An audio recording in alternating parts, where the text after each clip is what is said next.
അവരുടെ ജീവിത രീതിയുണ്ട്. അല്ലാഹു ഖുർആനിൽ ഇന്നും പറഞ്ഞത് അങ്ങനെ തന്നെയാണ്. അതുപോലെ ജീവിതത്തിൽ കിബർ കൊണ്ട്, അഹങ്കാരം കൊണ്ട്, സമ്പത്തിന്റെയും അധികാരത്തിന്റെയും അതുപോലെയുള്ള ഭൗതിക വിഭവങ്ങളുടെ അതിപ്രസരത്തിന്റെയും പേരിൽ അഹങ്കാരികളായി പോയ ആളുകൾ, അവർക്ക് അവരുടെ ജീവിതത്തിൽ തന്നെ നരകത്തെ അല്ലാഹു തആല കാണിച്ചു കൊടുത്തു. അവരുടെ ജീവിതം നരകത്തിലേക്കാണ് എന്ന് ഈ ചരിത്രം ഇന്നും കേൾക്കുന്ന നമുക്കൊക്കെ ബോധ്യപ്പെടുന്നു.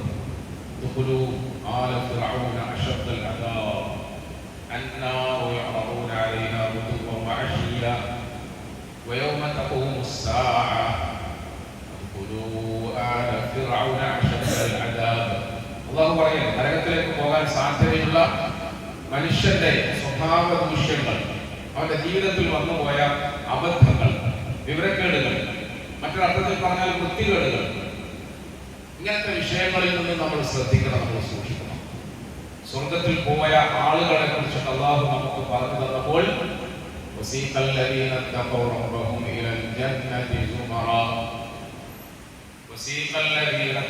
ربهم إلى الجنة زمرا حتى إذا جاءوها وفتحت أبوابها وقال لهم خزنتها سلام عليكم طبتم فادخلوها خالدين. എത്ര രസകരമായിട്ടാണ് അല്ലാഹു നമ്മളെ നിസ്കാരത്തിൽ ഓതി കേൾപ്പിച്ചത്. وسيق الذين اتقوا ربهم إلى الجنة. ഇവിടെ അല്ലാഹുവിനെ തഖ്വ ചെയ്ത് സൂക്ഷിച്ച് ജീവിച്ച ആളുകൾ, അങ്ങനത്തെ സംഘങ്ങൾ, അങ്ങനത്തെ വിഭാഗം, ജനവിഭാഗം, അവരെ നാളെ പരലോകത്ത് സ്വർഗത്തിന്റെ കവാടത്തിലേക്ക് ഇങ്ങനെ തെളിച്ചു കൊണ്ടുപോകും, നയിച്ചു കൊണ്ടുപോകും, ക്ഷണിച്ചു കൊണ്ടുപോകും. അതിന്റെ വാതിലിൽ ചെന്നിങ്ങനെ നിൽക്കുമ്പോൾ അവർക്ക് സ്വാഗതവാക്കുകൾ ഓതപ്പെടും. സ്വാഗതവാക്ക് സലാമുൻ അലൈക്കും തിബ്തും, സലാമുൻ അലൈക്കും തിബ്തും, നിങ്ങൾക്ക് സലാം, നിങ്ങൾക്ക് രക്ഷ, നിങ്ങൾക്ക് സമാധാനം, നിങ്ങൾക്കാണ് ഇവിടേക്ക് സ്വാഗതം. തിബ്തും ഫദ്ഖുലൂഹാ ഖാലിദീൻ, മനസ്സന്തോഷത്തോടുകൂടി, മനസ്സംതൃപ്തിയോടുകൂടി. ഇന്നലെ രാത്രി നമ്മൾ ഖിയാമുൽ ലൈൽ ഓതിയപ്പോൾ വനസഅനാ മാ ഫീ സുദൂരിഹിം മിൻ ഗില്ലിൻ വനസഅനാ മാ ഫീ സുദൂരിഹിം മിൻ ഗില്ലിൻ തജ്രീ മിൻ തഹ്തിഹിമുൽ അൻഹാർ. നമ്മുടെ മനസ്സിന്റെ വിദ്വേഷം, പക, കുശുമ്പ്, കുന്നായ്മ, വൃത്തികെട്ട ചിന്തകൾ, ഇതൊക്കെ കഴുകി വൃത്തിയാക്കി ശുദ്ധിയാക്കി മനസ്സന്തോഷത്തോടുകൂടി. മറ്റൊരർത്ഥത്തിൽ പറഞ്ഞാൽ ജീവിതകാലം മുഴുവൻ നമ്മൾ മനസ്സിൽ കൊണ്ടു നടന്ന കുറെ ടെൻഷനുകൾ ഉണ്ടായിരുന്നു, ഭാരമുണ്ടായിരുന്നു. അങ്ങനത്തെ ഭാരവും പാണ്ടക്കെട്ടും ഒക്കെ ഇറക്കി വെച്ചിട്ട് സലാമുൻ അലൈക്കും തിബ്തും, ഇപ്പം സന്തോഷത്തോടെ, മനസമാധാനത്തോടെ, ഫ്രീ മൈൻഡോടുകൂടി അല്ലാഹു നമ്മളെ ഗുണത്തിൽപ്പെടുത്തുമാറാകട്ടെ. അതുപോലെ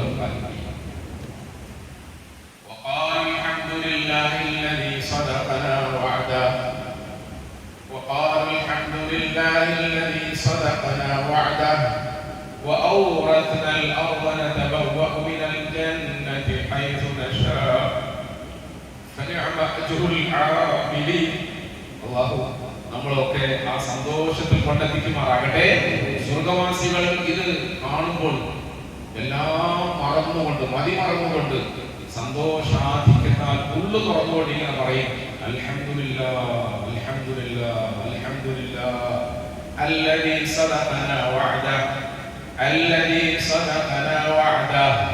അവൻ ഞങ്ങളോട് ചെയ്ത വാഗ്ദാനം പൂർത്തിയാക്കിയല്ലോ. പണ്ട് നല്ല വെയിലും ചൂടും വെള്ളമില്ലായ്മയും ഭക്ഷണമില്ലായ്മയും ഭക്ഷണം ഉണ്ടാക്കാൻ ഗ്യാസ് ഇല്ലായ്മയും ഒക്കെ സഹിച്ച ആ കാലത്ത് നോമ്പ് പിടിക്കാൻ പറഞ്ഞപ്പോൾ ഞങ്ങൾ നോമ്പ് പിടിച്ചു. നോമ്പ് പിടിച്ചാൽ നിങ്ങൾക്ക് ഈ സ്വർഗം തരാമെന്ന് നീ പറഞ്ഞു. രാത്രി ക്ഷീണിച്ചുറങ്ങാൻ വിചാരിച്ചപ്പോ ഉറങ്ങാൻ അനുവദിക്കാതെ പള്ളിയിൽ കൊണ്ടുവന്നു. എഴുന്നേറ്റ് നിന്നു, നിസ്കരിച്ചു. തറാവീഹിന് ശേഷം പിന്നെ ഖിയാമുൽ ലൈൽ, പിന്നെ വീണ്ടും തഹജ്ജുദ്. ഇങ്ങനെ ഞങ്ങൾ നിസ്കരിച്ചു. ഇതിനൊക്കെ ഞങ്ങൾക്ക് പകരമായി സ്വർഗം തരാമെന്ന് ഞങ്ങളുടെ പടച്ചോൻ പറഞ്ഞു, ഞങ്ങളുടെ റബ്ബ് പറഞ്ഞു. അത് കേട്ട് വിശ്വസിച്ച് ഞങ്ങൾ ഇങ്ങനെ യാത്ര ചെയ്തപ്പോൾ അൽഹംദുലില്ലാഹ് അല്ലദീ സദഖനാ വഅദഹു, അവൻ നമ്മളോട് പറഞ്ഞ വാഗ്ദാനങ്ങളൊക്കെ അവൻ പൂർത്തിയാക്കി, അത് സത്യമാക്കി, അത് അവൻ സത്യമാക്കി. وأورثنا الأرض نتبوأ من الجنة حيث نشاء وأورثنا الأرض نتبوأ من الجنة حيث نشاء.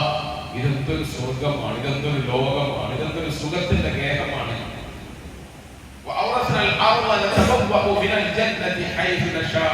ഇവിടെ ഞങ്ങൾക്ക് ഇഷ്ടമുള്ള എവിടെ വേണമെങ്കിലും പോകാം, എവിടെ വേണമെങ്കിലും താമസിക്കാം, എവിടെ വേണമെങ്കിലും സഞ്ചരിക്കാം.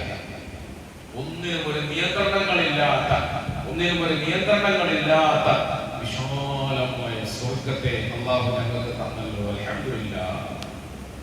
പ്രിയപ്പെട്ടവരെ, ഇങ്ങനെ സ്വർഗത്തിലേക്ക് തെളിച്ചു കൊണ്ടുപോകപ്പെടുന്ന ഒരു വിഭാഗമായി മാറണമെങ്കിൽ അവർക്ക് എന്തുകൊണ്ടെന്ന് അല്ലാഹു പറഞ്ഞത് അല്ലദീന തഖ്വ എന്നാണ്. തഖ്വ ആണ്, സൂക്ഷ്മത. തഖ്വ എന്ന് പറഞ്ഞാൽ ഒറ്റ വാക്കുകൊണ്ട് അർത്ഥമാക്കാൻ കഴിയാത്തതാണ്.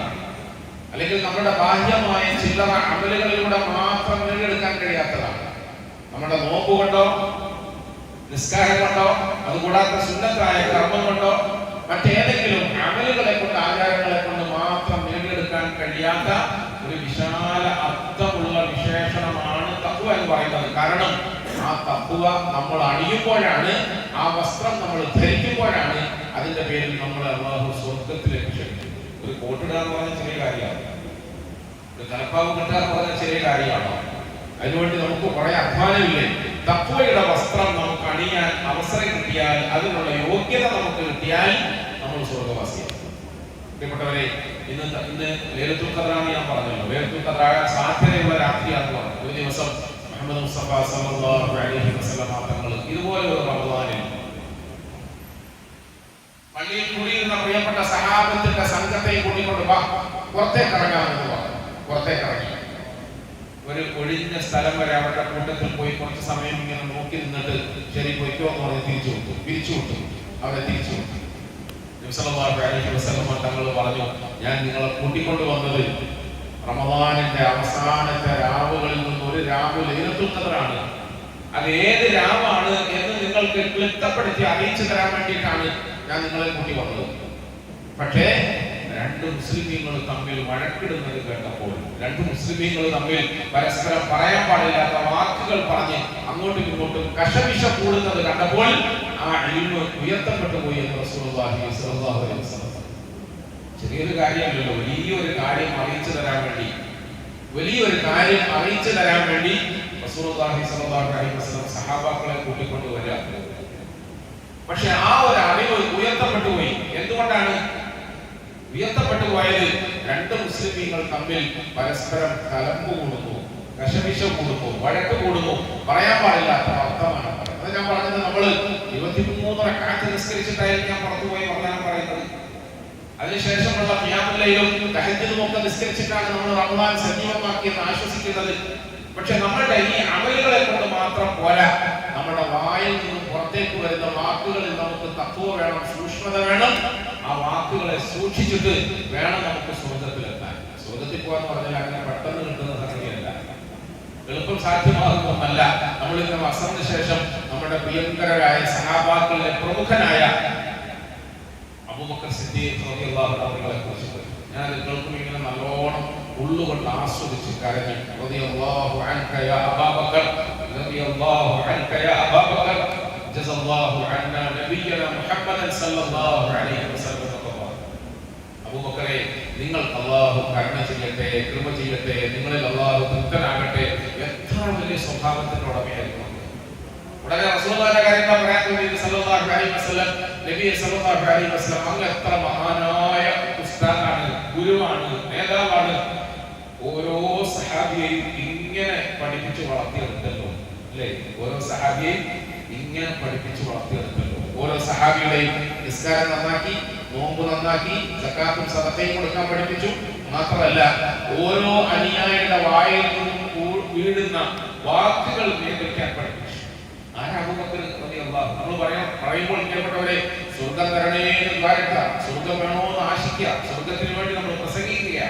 സ്വർഗം ആർക്ക് അല്ലാഹു കൊടുക്കുക? മുഹമ്മദ് മുസ്തഫ സല്ലല്ലാഹു അലൈഹി വസല്ലം തങ്ങളുടെ തിരുനാമം കൊണ്ട് അബൂബക്കർ സിദ്ദീഖ് റളിയല്ലാഹു അൻഹുവിനെ കുറിച്ച് പറഞ്ഞു, നാളെ പരലോകത്ത് ആദ്യമായി നബിമാർക്ക് ശേഷം സ്വർഗത്തിൽ പോകുന്നത് എന്റെ അബൂബക്കറാണ്.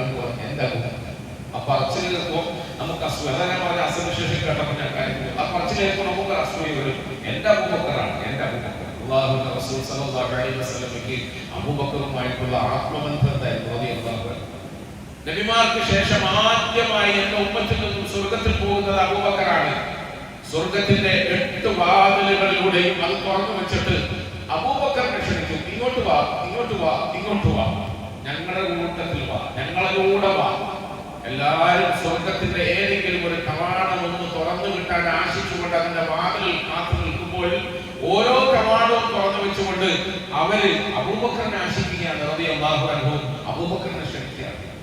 ഇങ്ങനത്തെ എത്ര മഹാത്മ്യങ്ങൾ ജീവിച്ചിരുന്നപ്പോൾ മുഖത്ത് നോക്കി സഹാബത്തിനെ സാക്ഷിയാക്കി സാദിഖുൽ മസ്ലൂഖായ റസൂൽ സല്ലല്ലാഹു അലൈഹി വസല്ലം തങ്ങളുടെ തിരുനാവ് കൊണ്ട് പറഞ്ഞു. പ്രിയപ്പെട്ടവരെ, എന്തുകൊണ്ടാണ് അങ്ങനെ അബൂബക്കറിന് സ്വർഗ്ഗം കിട്ടിയത്? എങ്ങനെയാണ് അബൂബക്കറിന് സ്വർഗ്ഗം കിട്ടിയത്? അഷ്റഫുൽ ഖൽഖ് സല്ലല്ലാഹു അലൈഹി വസല്ലം തങ്ങൾ ഒരു ദിവസം സഹാബാക്കളായ മഹത്തുക്കളോടൊപ്പം ഇരിക്കുന്നു, സദസ്സിൽ സംസാരിച്ചുകൊണ്ടേയിരിക്കുന്നു. ആ സംസാരത്തിൽ സല്ലല്ലാഹു അലൈഹി വസല്ലം തങ്ങൾ മിഅ്റാജിൽ പോയ അനുഭവങ്ങൾ പറഞ്ഞു. മിഅ്റാജിൽ പോയത് അല്ലെങ്കിൽ സ്വർഗ്ഗ നരകങ്ങൾ ദർശിച്ചത്, അത് സ്വപ്നത്തിലാണെങ്കിൽ എങ്ങനെയാണെങ്കിലും എനിക്ക് ഓർമ്മയില്ല. ഏതായിരുന്നാലും സല്ലല്ലാഹു അലൈഹി വസല്ലം തങ്ങൾ പറഞ്ഞു, ഞാൻ സ്വർഗ്ഗം കണ്ടു.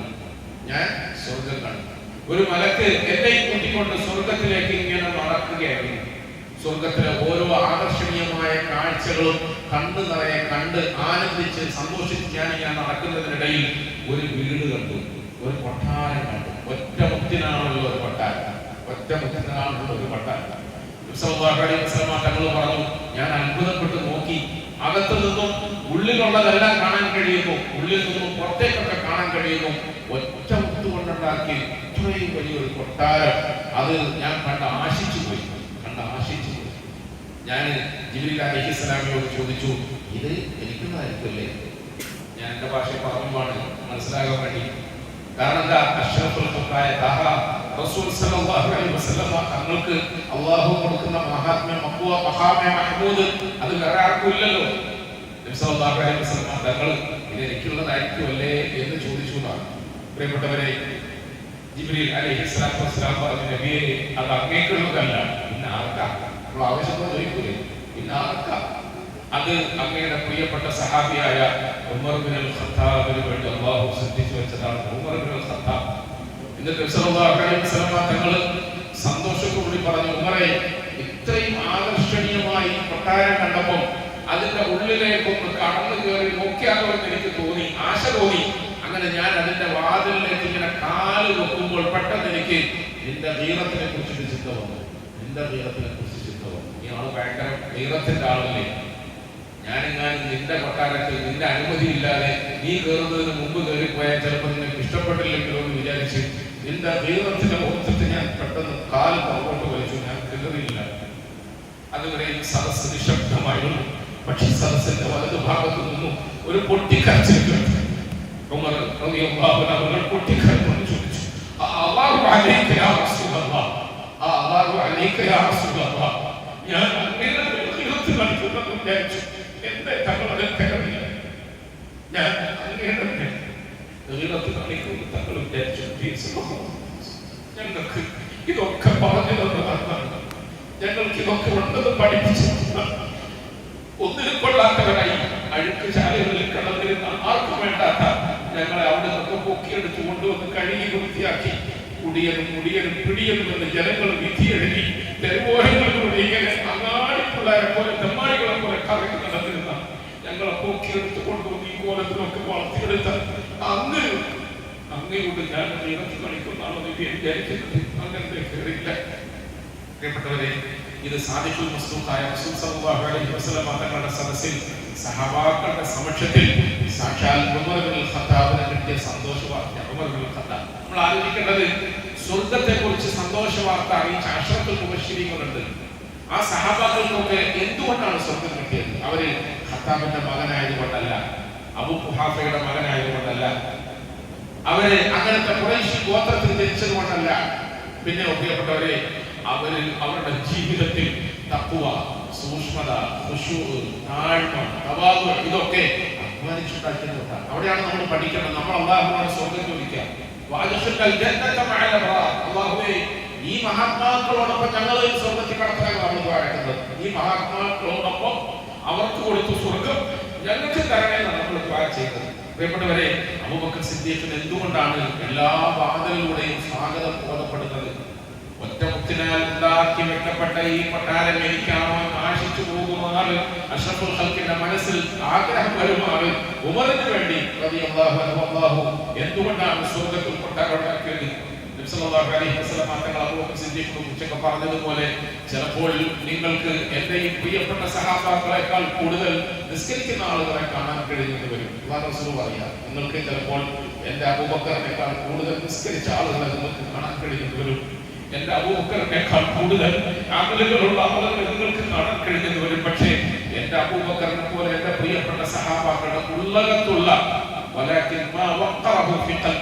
അവരുടെ ഹൃദയങ്ങളിൽ നിറഞ്ഞു നിൽക്കുന്ന ഒരു ഭക്തിയുണ്ട്, ഒരു സൂക്ഷ്മതയുണ്ട്, ഒരു താഴ്മയുണ്ട്, ഒരു പടച്ചവരെ പറ്റിയുള്ള ഭയപ്പാടുണ്ട്, പടപ്പുകളോടുള്ള നല്ല പെരുമാറ്റത്തിന്റെ ഒരു അടിസ്ഥാനമുണ്ട്. അതിന്റെ പേരിലാണ് അല്ലാഹു അവർക്ക് സ്വർഗ്ഗം കൊടുത്തത്. ഇവിടെ നമ്മൾ മനസ്സിലാക്കേണ്ടത് അബൂബക്കർ സിദ്ദീഖ് റളിയല്ലാഹു അൻഹു എത്ര വലിയ മഹാനാണ്. റബീഅ അസ്ലമി എന്ന് പറയുന്ന സാധാരണക്കാരനായ ഒരു മനുഷ്യൻ പറയാണ്, ഞാനും അബൂബക്കറും തമ്മിൽ ചെറിയ ഒരു കശപിശം പറഞ്ഞാണല്ലോ വർത്താനം പറയുമ്പോഴേ. സാധാരണഗതിയിൽ മനുഷ്യരല്ലേ, അങ്ങോട്ടും ഇങ്ങോട്ടുമുള്ള വർത്താനത്തിൽ അല്പം ശബ്ദത്തിൽ സംസാരിക്കേണ്ടി വന്നു. അങ്ങോട്ടും ഇങ്ങോട്ടും ഞങ്ങൾ സംസാരിച്ചു. കൂട്ടത്തിൽ അബൂബക്കർ റളിയല്ലാഹു അൻഹു എന്നോട് എന്തോ ഒരു മോശമായ പ്രയോഗം നടത്തി. നമ്മുടെ നാട്ടിൽ വിളിക്കുന്നത് പോലെ മറ്റേ പോലെ മറിച്ചേ പോലെ ഒന്നും വിളിച്ചതല്ല, അല്ലെങ്കിൽ വൃത്തികേടുകൾ പറഞ്ഞതല്ല, വാപ്പാനെയും കുടുംബത്തിനെയും തറവാട്ടിനൊക്കെ പറഞ്ഞതല്ല. എന്തോ ഒരു വാക്ക് എന്നോട് അബൂബക്കർ റളിയല്ലാഹു അൻഹു പറഞ്ഞു പോയി. പെട്ടെന്ന് അദ്ദേഹത്തിന് ബോധമുണ്ടായി. എന്നിട്ട് അദ്ദേഹം എന്റെ കൈ പിടിച്ചിട്ട് പറഞ്ഞു, റബീഅ, ഞാൻ പറഞ്ഞത് നീ എനിക്ക് മാപ്പാക്കണം, നീ എന്നെ അതുപോലെ തിരിച്ചു പറയണം. ആരാ? അബൂബക്കർ എനിക്ക് ശേഷം ഈ ഉമ്മത്തിൽ, അമ്പിയാക്കൾക്ക് ശേഷം ഈ ഉമ്മത്തിൽ ഏറ്റവും മഹാനായ മനുഷ്യൻ എന്ന് അഷ്റഫുൽ ഖൽഖിന്റെ തിരുനാമം കൊണ്ട് പറഞ്ഞ മഹാത്മാവ് അബൂബക്കർ സിദ്ദീഖ് റളിയല്ലാഹു അൻഹു ഒരു സാധാരണക്കാരനായ മനുഷ്യന്റെ കൈ പിടിച്ചോണ്ട് പറഞ്ഞു, റബീഅ, എനിക്ക് മാപ്പാക്കി തരുമോ? നീ ഞാൻ പറഞ്ഞതുപോലെ തിരിച്ചു പറയണം. അദ്ദേഹം പറഞ്ഞു, അബൂബക്കറെ, ഞാൻ അങ്ങോട്ട് തിരിച്ചു പറയുന്നു. അങ്ങോട്ട് ഞാൻ തിരിച്ചില്ല. റബീഅ ഒരിക്കലും അങ്ങനെ തിരിച്ചു പറയും. അബൂബക്കർ, ഇല്ല, ഞാൻ വിടൂല, നീ എന്നോട് തിരിച്ചു പറയണം. അഥവാ ഞാൻ പറഞ്ഞതുപോലെ നീ എന്നോട് തിരിച്ചു പറഞ്ഞില്ലെങ്കിൽ ഞാൻ റസൂലുള്ളാഹിയുടെ സദസ്സിൽ പോയി പരാതി പറയും, പെറ്റീഷൻ കൊടുക്കും, കേസ് കൊടുക്കും, നിന്നെ ഞാൻ കൊടുക്കും. എന്തിനാ? ഞാൻ പറഞ്ഞതുപോലെ നീ എന്നോട് തിരിച്ചു പറയാത്തതിനാ. അല്ലാതെ നമ്മൾ ഇന്ന് കള്ളക്കേസ് കൊടുക്കുന്നത് പോലെ കൊടുക്കാനല്ല, ആരാനെ കൊടുക്കാൻ വേണ്ടിയിട്ട് ഉരുട്ടുബുദ്ധി പ്രയോഗിച്ചതല്ല. ഞാൻ അല്ലാഹുവിന്റെ റസൂലിന്റെ സദസ്സിൽ പോയി പരാതി പറയും എന്ന് പറഞ്ഞു. വെറുതെ പറഞ്ഞതുമല്ല. അദ്ദേഹം ഓടി സിദ്ദീഖുൽ അക്ബർ മുഹമ്മദ് മുസ്തഫ സല്ലല്ലാഹു അലൈഹി വസല്ലം തങ്ങളുടെ സദസ്സിൽ പോയി പരാതി പറഞ്ഞു, നബിയെ, ഞാൻ അറിയാത്ത ഒരു വാക്ക് പറഞ്ഞു പോയി. റബീഅ എന്നോട് തിരിച്ചു പറയുന്നില്ല. റബീഅ മാപ്പാക്കിയതുപോലെ തിരിച്ചു പറയുന്നില്ല. അതുകൊണ്ട് തങ്ങളൊന്ന് വിളിപ്പിക്കണം, അവനെ കൊണ്ട് എന്നോട് തിരിച്ചു പറയണം. റസൂലുള്ളാഹി സ്വല്ലല്ലാഹു അലൈഹി വസല്ലം തങ്ങൾ റബീഅ അസ്ലമിയെ വിളിപ്പിച്ചു. രണ്ടുപേരെ ഒന്നിച്ചിരുത്തി കാര്യം അന്വേഷിച്ചപ്പോൾ അദ്ദേഹം വിശദമായി പറഞ്ഞു. റബീഅ അസ്ലമി പറഞ്ഞു, യാ റസൂലല്ലാഹ്, അബൂബക്കർ റളിയല്ലാഹു അൻഹുവോട് തിരിച്ചു പറയാൻ എനിക്ക് ധൈര്യമില്ല, ഞാൻ തിരിച്ചു പറഞ്ഞില്ല. പിന്നെ നീ എന്ത് പറഞ്ഞു? ഞാൻ അബൂബക്കറെ, അല്ലാഹു നിങ്ങൾക്ക് പുറത്തു തരട്ടെ എന്ന് പറഞ്ഞു. അല്ലാഹു നിങ്ങൾക്ക് പുറത്തു തരട്ടെ എന്ന് പറഞ്ഞു. നബി സല്ലല്ലാഹു അലൈഹി വസല്ലം തങ്ങൾ ചിരിച്ചു. എന്താ ചിരിയുടെ അർത്ഥം? എന്താ ചിരിയുടെ അർത്ഥം? ഇത്രയും നാള് നമ്മൾ വഅദ് പറഞ്ഞു, ഖുർആൻ പറഞ്ഞു, നസീഹത്ത് ചെയ്തു, നിസ്കാരത്തിന് ശേഷം പ്രസംഗിച്ചു, പാതിരാക്കി തഹജ്ജുദിന് ശേഷം ഇതൊക്കെ പ്രസംഗിച്ച് ഞാൻ ഒരു റബീഅയെ ഈ കോലത്തിലാക്കിയല്ലോ. അൽഹംദുലില്ലാഹ്, ഒരു അബൂബക്കറിനെ ഈ കോലത്തിലാക്കിയല്ലോ. എന്റെ സഹാബാക്കൾ അവരുടെ ജീവിതം ഇങ്ങനെ നന്നായല്ലോ. ആ സന്തോഷത്തിന്റെ ഒരു പുഞ്ചിരി റസൂലുള്ളാഹി സ്വല്ലല്ലാഹു അലൈഹി വസല്ലം തങ്ങൾ ചിരിച്ചുകൊണ്ട്, റബീഅ, നീ പകരം പറയാത്തത് വളരെ നന്നായി. നീ അതിന് പകരമായി അബൂബക്കറെ, നിനക്ക് അല്ലാഹു പുറത്തു തരട്ടെ എന്ന് പറഞ്ഞല്ലോ, അത് നന്നായി എന്ന് പറഞ്ഞു. എത്ര സന്തോഷത്തിന്റെ ഒരു കുടുംബം, എത്ര സന്തോഷത്തിന്റെ ഒരു സമുദായം, എത്ര സന്തോഷത്തിന്റെ ഒരു സമൂഹം. പ്രിയപ്പെട്ടവരെ, അദ്ദേഹം പറയാം, ഞാൻ നാട്ടിലേക്ക് പോയി, വീട്ടിലേക്ക്, എന്റെ ഗോത്രത്തിലേക്ക് പോയപ്പോൾ ആളുകൾ ഓടി വന്നിട്ട് ചോദിക്കുന്നു, ഇതെന്തൊരു ഭ്രാന്താലയമാണ് നിങ്ങളുടെ പള്ളി, ഇതെന്തൊരു വിചിത്ര ലോകമാണ് നിങ്ങളുടെ റസൂലിന്റെ സദസ്സ് സല്ലല്ലാഹു അലൈഹി വസല്ലം. റബീഅ ചോദിച്ചു, എന്ത് പറ്റി?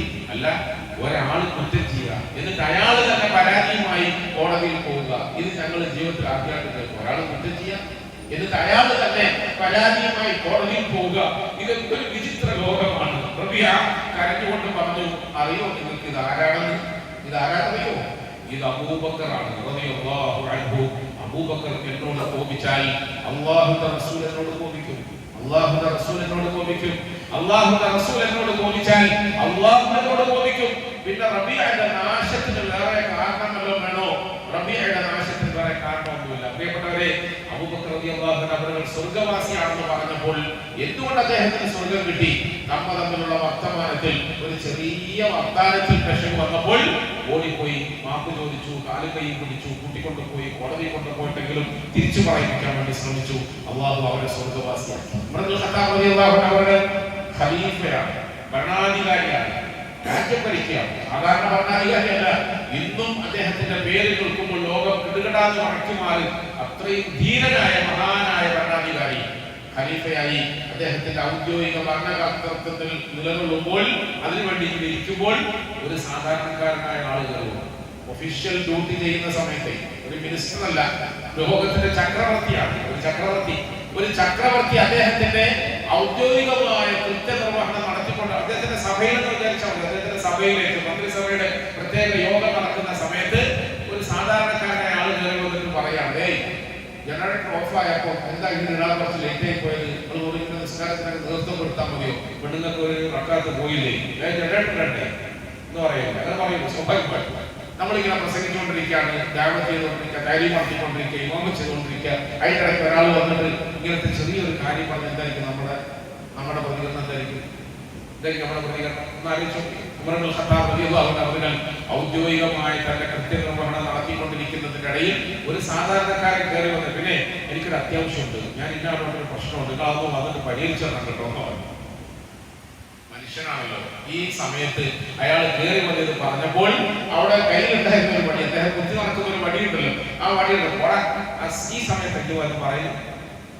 ഞാനിങ്ങനെ പ്രധാനപ്പെട്ട സദസ്സിൽ ഇരിക്കുമ്പോൾ, മീറ്റിംഗിൽ ഇരിക്കുമ്പോഴാണ് നീ വന്ന് പറയുന്നത്, ഞാൻ അതിനു വേണ്ടി ഇരിക്കുന്ന സമയത്ത് പോ എന്ന് പറഞ്ഞത് പൊട്ടു കൊടുത്തു. ശരിയാണല്ലോ, ഞാൻ ചോദിച്ചത് തെറ്റായിപ്പോയി, ഈ സമയത്ത് കയറി വന്നത് തെറ്റായിപ്പോയി, പാടില്ലായിരുന്നു. അയാൾക്ക് മനസ്സിലായി, അയാൾ ഇറങ്ങിപ്പോയി, സോറി പറഞ്ഞിട്ട് അദ്ദേഹം ഇറങ്ങിപ്പോയി. മന്ത്രിസഭയൊക്കെ പിരിഞ്ഞ് ആളുകളൊക്കെ പോയി കഴിഞ്ഞപ്പോൾ ഉമർ എന്ന മഹാനായ ആ മനുഷ്യന്റെ ഉള്ളിൽ തഖ്വ ഇങ്ങനെ തിളച്ചു പൊന്തി. അദ്ദേഹം എഴുന്നേറ്റിന്റെ തൊഴിൽ ഞെട്ടലോടുകൂടി, ഏയ് നേരത്തെ എന്റെ അടുക്കൽ കാര്യം ചോദിക്കാമെന്ന് ആ മനുഷ്യൻ എവിടെ പോയി എന്ന് ചോദിച്ചു. കൂട്ടുകാർ പറഞ്ഞു, അയാളൊരു സാധാരണക്കാരനാണ്, അങ്ങനെ ആരും പരിഗണിക്കാത്ത ഒരു മനുഷ്യനാണ്, അയാളൊരു സാധാരണക്കാരനാണ്. അയാൾ വന്ന് ചോദിച്ച് അന്ന് തിരിച്ചുപോയി. പെട്ടെന്ന് പോയി എവിടെയാണ് അദ്ദേഹം ഉള്ളതെന്ന് അന്വേഷിക്കുക, അദ്ദേഹത്തെ കൂട്ടിക്കൊണ്ടുവരിക. ആളുകൾ പോയി അന്വേഷിച്ച് പിടിച്ച് കൂട്ടിക്കൊണ്ടുവന്നു. ഉമറിന്റെ സദസ്സിലെത്തിയപ്പോൾ ഇത്രയും ആളുകളുടെ മുമ്പിൽ ഒരു സങ്കോചവുമില്ലാതെ, ഒരു നാണക്കേടുമില്ലാതെ മഹാനായ ഉമർ റളിയല്ലാഹു അൻഹു എന്ന ചക്രവർത്തി ആ വടിയെടുത്ത് കൈ കൊടുത്തിട്ട് പറഞ്ഞു, സഹോദര, എനിക്ക് പഴയ പറ്റിപ്പോയി, ഞാൻ അങ്ങനെ ചെയ്തു പോയതാണ്, പെട്ടെന്ന് അങ്ങനെ ആയിപ്പോയതാണ്. ഇതാ ഈ വടി കൊണ്ട് നീ എന്നോട് തിരിച്ചടിക്കണം, ഞാൻ നിന്നെ അടിച്ചതുപോലെ നീ എന്നെ തിരിച്ചടിക്കണം, ഞാൻ നിന്നെ അടിച്ചതുപോലെ നീ എന്നെ തിരിച്ചടിക്കണം. ഞാൻ ചെയ്യാൻ പാടില്ലായിരുന്നു, പറയാൻ പാടില്ലായിരുന്നു, എന്നെ ആട്ടിവിടാൻ പാടില്ലായിരുന്നു, അബദ്ധത്തിൽ പറ്റിപ്പോയതാണ്, സംഭവിച്ചു പോയി, നീതാ എന്നെ തിരിച്ചെടുത്തു. പ്രിയപ്പെട്ടവരെ, നമ്മള് അശ്റത്തുൽ മുബശ്ശിരീങ്ങളെ കുറിച്ചിട്ട് എന്ത് പ്രസംഗമാണ് കേൾക്കുന്നത്? അബൂബക്കറിനെ കുറിച്ചും ഉമറിനെ കുറിച്ചും റളിയല്ലാഹു അൻഹു എന്ത് പ്രസംഗമാണ് കേൾക്കുന്നത്? അവരുടെ നീളമുള്ള നിസ്കാരത്തെ കുറിച്ച് മാത്രം കേട്ടാൽ പോരാ, അവരുടെ വാക്കുകളിലുള്ള സൂക്ഷ്മത, പെരുമാറ്റത്തിലുള്ള സൂക്ഷ്മത. അഥവാ നമുക്ക് ലൈലത്തുൽ ഖദർ വേണമെങ്കിൽ, നമുക്ക് സ്വർഗം വേണമെങ്കിൽ, നമുക്ക് നരകമോചനം വേണമെങ്കിൽ, നമുക്കും പാലിക്കാനുള്ളത് ഇതൊക്കെ തന്നെയാണ്. നമ്മുടെ വർത്തമാനം നന്നാക്കണം, പെരുമാറ്റം നന്നാക്കണം, സ്വഭാവം നന്നാക്കണം, മറ്റുള്ളവരോടുള്ള നമ്മുടെ ഇടപെടലുകൾ നന്നാക്കണം. ഉമർ ഇബ്നുൽ ഖത്താബ് മനുഷ്യൻ, സാധാരണക്കാരനായ മനുഷ്യന്റെ കയ്യിൽ വടി കൊടുത്തിട്ട് തന്നെ തിരിച്ചടിക്കാൻ അദ്ദേഹം പേടിച്ച് വറച്ചിട്ട് പറഞ്ഞില്ല, ഞാൻ അടിക്കുക. ഖലീഫത്തുൽ മുസ്ലിമീനായ, മുസ്ലിമീങ്ങളുടെ ഭരണാധികാരിയായ, രണ്ടാം ഖലീഫയായ, അല്ലാഹുവിന്റെ റസൂലിന്റെ പ്രിയപ്പെട്ട സഹാബിയായ അങ്ങേ ഞാൻ അടിക്കില്ല, ഞാൻ അടിക്കില്ല, ഞാൻ അടിക്കേയില്ല, ഞാൻ അടിക്കേയില്ല. അദ്ദേഹം പേടിച്ച് വറച്ചു. ഉമർ ഇബ്നുൽ ഖത്താബ് റളിയല്ലാഹു അൻഹു ആ വടി വാങ്ങി തിരിച്ചു വെച്ചിട്ട് സഭയെല്ലാം പിരിഞ്ഞു പോകാൻ ആവശ്യപ്പെട്ടു. എല്ലാവരും പോയി കഴിഞ്ഞപ്പോൾ അദ്ദേഹത്തിന്റെ ഒരു ചെറിയ റൂമിന്റെ ഉള്ളിൽ കയറി വാതിൽ അടച്ചു, കുറ്റിയിട്ടു, മുസല്ല വിരിച്ചു, നിസ്കരിച്ചു, സുജൂദിൽ കിടന്ന് കരഞ്ഞ് ദുആ ചെയ്തു, പടച്ചവനെ, ഈ ഉമർ മക്കയുടെ തെരുവീഥികളിലൂടെ ഇങ്ങനെ കറങ്ങി നടന്ന തെമ്മാടിയായ ഒരു കാലമുണ്ടായിരുന്നു. ആ ആർക്കും വേണ്ടാതെ വീട്ടിൽ നിന്ന് വാപ്പ പോലും ഇറക്കി വിട്ട ഒരു കാലമുണ്ടായിരുന്നു. ഒന്നിനും കൊള്ളാത്ത ഉമറിനെ ആളുകൾ കുടിയനും ഒക്കെയായി വിധിയെഴുതിയിരുന്നു. പടച്ചവനെ, ഒന്നിനും കൊള്ളാത്ത അവസ്ഥയിൽ നിന്നും നീ എന്നെ ഇവിടെ കൊണ്ടെത്തിച്ചു, എനിക്ക് നീ ഹിദായത്ത് തന്നു, എന്നെ നീ മുസ്ലിമാക്കി, ഇന്ന് നീ മുസ്ലിമീങ്ങളുടെ ഭരണാധികാരിയാക്കി മാറ്റി, നീ എന്നോട് എത്ര കൃപ ചെയ്തിട്ട് ആ സാധുക്കളായ മുസ്ലിമിൽ നിന്നും ഒരാൾ വന്ന് അവരുടെ ഒരു ആവശ്യം പറഞ്ഞപ്പോൾ ഈ ഉമർ അവരോട് മോശമായി പെരുമാറി. ഈ ഉമറിന് നീ പുറത്തേരോ ഉറച്ചോനെ, ഈ ഉമറിന് നീ പുറത്തേരോ ഉറച്ചോനെ, ഈ ഉമറിന് നീ പുറത്തേരോ ഉറച്ചോനെ. ഉമർ ഇബ്നുൽ ഖത്താബ് റളിയല്ലാഹു അൻഹു അവർക്ക് വേണ്ടി സ്വർഗത്തിൽ ഒറ്റ മുത്തിനാലുള്ള കൊട്ടാരം പണിതു വെച്ചത് വെറുതെ അല്ല എന്ന് നമ്മൾ പഠിക്കണം പ്രിയപ്പെട്ടവരെ, എന്ന് നമ്മൾ കേൾക്കണം, എന്ന് നമ്മൾ മനസ്സിലാക്കണം. ഇന്ന് ഉമർ ഇബ്നുൽ ഖത്താബ് പോയ സ്വർഗം ചോദിക്കുന്ന നമ്മൾ, അബൂബക്കർ സിദ്ദീഖ് റളിയല്ലാഹു അൻഹു അവർ പോയ സ്വർഗം ചോദിക്കുന്ന നമ്മൾ നാട്ടുകാരോടുള്ള പെരുമാറ്റം, വീട്ടുകാരോടുള്ള പെരുമാറ്റം, കുടുംബക്കാരോടുള്ള പെരുമാറ്റം എന്നല്ല, നമ്മൾ നമ്മുടെ പ്രിയപ്പെട്ട സ്വന്തം ഭാര്യയോടുള്ള വർത്തമാനം ഒന്ന് ആലോചിച്ച് നോക്കുക. എങ്ങനെയാണ് നമ്മുടെ പ്രിയപ്പെട്ട മക്കളോടുള്ള നമ്മുടെ വർത്തമാനം? എങ്ങനെയാണ്? നമുക്ക് ദേഷ്യത്തിലും കോപത്തിലും ആനന്ദം എന്ന നിലയിൽ തണ്ടും കിവറുമല്ലാതെ നമുക്ക് വർത്തമാനം പറയാൻ കഴിയുന്നില്ല, പെരുമാറാൻ കഴിയുന്നില്ല. നമ്മളുടെ അത്തരം വർത്തമാനങ്ങളുടെ പേരിൽ വരാൻ പോകുന്ന നഷ്ടം കുടുംബജീവിതത്തിൽ പ്രയാസങ്ങൾ ഉണ്ടാക്കും, കുടുംബജീവിതത്തിൽ പല നിലയിലുള്ള ബുദ്ധിമുട്ടുകൾ ഉണ്ടാക്കും. റസൂലുള്ളാഹി സ്വല്ലല്ലാഹു അലൈഹി വസല്ലം തങ്ങൾ നമുക്ക് പഠിപ്പിച്ചു തന്ന മയമായ ഒരു സ്വഭാവമുണ്ട്, മയമായ ഒരു സ്വഭാവം. ആണുങ്ങൾ പെണ്ണുങ്ങളോടും, പെണ്ണുങ്ങൾ ആണുങ്ങളോടും, മാതാപിതാക്കൾ മക്കളോടും, മക്കൾ മാതാപിതാക്കളോടും എങ്ങനെ പെരുമാറണം, എങ്ങനെ സംസാരിക്കണം എന്ന് നമ്മുടെ ഹബീബായ റസൂൽ സ്വല്ലല്ലാഹു അലൈഹി വസല്ലം തങ്ങൾ നമുക്ക് പഠിപ്പിച്ചു തന്നിട്ടുണ്ട്. ഞാൻ ആരംഭത്തിൽ പറഞ്ഞല്ലോ, ഇന്നത്തെ ലൈലത്തുൽ ഖദ്ർ അനുഗ്രഹീതമായ രാത്രി, മലക്കുകളുടെ കൂട്ടമായുള്ള ഇറങ്ങി വരൽ, ജിബ്രീൽ അലൈഹിസ്സലാമിന്റെ നേതൃത്വത്തിൽ നമ്മുടെ വീടുകളുടെ പരിസരത്തേക്കൊക്കെ വരുമ്പോൾ നമ്മളിങ്ങനെ സങ്കല്പിക്കാം. നേരത്തെ റസൂൽ സ്വല്ലല്ലാഹു അലൈഹി വസല്ലം തങ്ങൾ പറഞ്ഞതിനോട് ചേർത്ത് വായിക്കാൻ ശ്രമിക്കുക. നമ്മുടെ വീടിന്റെ പരിസരത്തേക്ക് വരാം മലക്കുകൾ ജിബ്രീലിന്റെ നേതൃത്വത്തിൽ വരുമ്പോൾ അടുക്കളയിൽ നിന്ന് ഒച്ചപ്പാടും ബഹളവും കേൾക്കാൻ വിചാരിച്ചു, ആരെയും ശബ്ദവും ബഹളവും കേൾക്കാൻ വിചാരിച്ചു. പ്രിയപ്പെട്ടവരെ, ജിബ്രീൽ പേടിച്ചു പോയില്ലേ? മലക്കുകൾ പേടിച്ചു പോയില്ലേ? മാതാപിതാക്കളും മക്കളും തമ്മിൽ പറയേണ്ട വർത്തമാനത്തിൽ മുഹമ്മദ് മുസ്തഫ സല്ലല്ലാഹു അലൈഹി വസല്ലം പഠിപ്പിച്ച ശൈലി അല്ലാത്ത മറ്റൊരു ശൈലി നമ്മളിൽ വന്നുപോയാൽ നമ്മളിൽ നിന്നും ലൈലത്തുൽ ഖദ്ർ ഉയർന്നു പോകുന്നു മാത്രമല്ല, നമുക്ക് സ്വർഗ്ഗം നഷ്ടപ്പെടും, നമ്മുടെ ആഖിറത്ത് നഷ്ടപ്പെടും, നമ്മൾ നരകവാസികളായി മാറിപ്പോകും. അല്ലാഹു നമ്മളെയൊക്കെ കാത്തുരക്ഷിക്കുമാറാകട്ടെ. വമൻ അഹ്സനു ഖൗലൻ മിമ്മൻ ദഅ ഇലല്ലാഹ് വഅമില സാലിഹാ വഖാല ഇന്നനി മിനൽ മുസ്ലിമീൻ. ഖുർആനിന്റെ വരികൾ ഇന്ന് ഏകദേശം ഓതി തീരാനായപ്പോൾ നമ്മളോട് പറഞ്ഞതും അത് തന്നെയാണ്. നമ്മുടെ വർത്തമാനം നന്നാക്കണം, ഏറ്റവും നല്ല വർത്തമാനം പറയണം, ഏറ്റവും നല്ല വർത്തമാനം പറയണം, ഏറ്റവും നല്ല വർത്തമാനം പറഞ്ഞ് ശീലിക്കണം. വഇദ് അഖദ്നാ മീസാഖ ബനീ ഇസ്രായീൽ ലാ തഅബുദൂന ഇല്ലല്ലാഹ് വഖൂലൂ ലിന്നാസി ഹുസ്നൻ വഅഖീമുസ് സലാ. അല്ലാഹുവിനെ അല്ലാതെ വേറെ ആരെയും ആരാധിക്കരുത് എന്ന് പറയുന്നത് പോലെ തൊട്ടടുത്ത് നല്ല വർത്തമാനം പറഞ്ഞ് ശീലിക്കണം, നല്ല വർത്തമാനം പറഞ്ഞ് ശീലിക്കണം, പിന്നെയാണ് നിസ്കരിക്കണമെന്ന് അല്ലാഹു സുബ്ഹാനഹു വ തആല പറയുന്നത്. അതുകൊണ്ട് നമ്മൾ മക്കളോടുള്ള വർത്തമാനം, ഭാര്യമാരോടുള്ള വർത്തമാനം, ജ്യേഷ്ഠാനുജന്മാർ തമ്മിലുള്ള വർത്തമാനം, നമ്മുടെ സുഹൃത്തുക്കൾ തമ്മിലുള്ള വർത്തമാനം, ആരുമായിട്ടുള്ള വർത്തമാനത്തിലും അതിൽ കവിയാതെ സൂക്ഷിക്കണം, അനാവശ്യമായ പ്രയോഗങ്ങൾ വരാതെ സൂക്ഷിക്കണം. നമ്മുടെ വാക്ക് വേറൊരാളുടെ മനസ്സിനെ വ്രണപ്പെടുത്താതെ വേദനിപ്പിക്കാൻ നമ്മൾ ശ്രദ്ധിക്കണം. അല്പം ശബ്ദം കൂട്ടി നമ്മൾ പറഞ്ഞു പോയാൽ ഇസ്തിഗ്ഫാർ പറയണം. നമുക്കെന്താ അതിന് അധികാരമുള്ളത്? നമുക്കെന്താ അതിന് അധികാരമുള്ളത്? ഇങ്ങനെ നമ്മൾ പ്രിയപ്പെട്ടവരെ നമ്മുടെ വാക്കും പ്രവൃത്തിയും സ്വഭാവവും പെരുമാറ്റവും ചിന്തയും ഒക്കെ നന്നാക്കി ജീവിച്ചാലാണ് നമ്മളെ സ്വർഗവാസികളായി ഗണിക്കുക, സ്വർഗം തേടുക. അല്ലാഹു സുബ്ഹാനഹു വ തആല ഈ ലൈലത്തുൽ ഖദ്റിന്റെ പുണ്യമായ രാത്രിയിൽ നമുക്കൊക്കെ വന്നുപോയ തെറ്റുകൾ മാപ്പാക്കി തരുമാറാകട്ടെ. ഇനി ഒരിക്കലും തെറ്റുകൾ വരാതെ അല്ലാഹു നമ്മളൊക്കെ കാത്തുരക്ഷിക്കുമാറാകട്ടെ. നമ്മുടെ ജീവിതം മുഴുവൻ അല്ലാഹുവിന്റെ കൽപ്പനയ്ക്കും അവന്റെ റസൂൽ സല്ലല്ലാഹു അലൈഹി വസല്ലം തങ്ങളുടെ സുന്നത്തിനും അനുസരിച്ചിട്ട് ആക്കി തീർക്കാനുള്ള ഭാഗ്യം അല്ലാഹു നമുക്ക് നൽകുമാറാകട്ടെ. അല്ലാഹുവിന്റെ മഹ്ലൂഖ് കൊണ്ട് നമുക്ക് എല്ലാവർക്കും സ്വർഗ്ഗം നൽകി അനുഗ്രഹിക്കുമാറാകട്ടെ. നരകത്തിൽ നിന്നും അല്ലാഹു നമ്മളെയൊക്കെ കാത്തുരക്ഷിക്കുമാറാകട്ടെ. അല്ലാഹു തആല നമ്മുടെ മാതാപിതാക്കൾ, ബന്ധുമിത്രാദികൾ, സുഹൃത്തുക്കൾ എല്ലാവർക്കും അല്ലാഹു എത്തുമിനാണ് നൽകി അനുഗ്രഹിക്കുമാറാകട്ടെ. സ്വർഗ്ഗപ്രവേശനം നൽകി അനുഗ്രഹിക്കുമാറാകട്ടെ. വആഖിറു ദഅവാനാ അൽഹംദുലില്ലാഹി റബ്ബിൽ ആലമീൻ. അസ്സലാമു അലൈക്കും വറഹ്മത്തുള്ളാഹി വബറകാതുഹു. സുബ്ഹാനല്ലാഹി.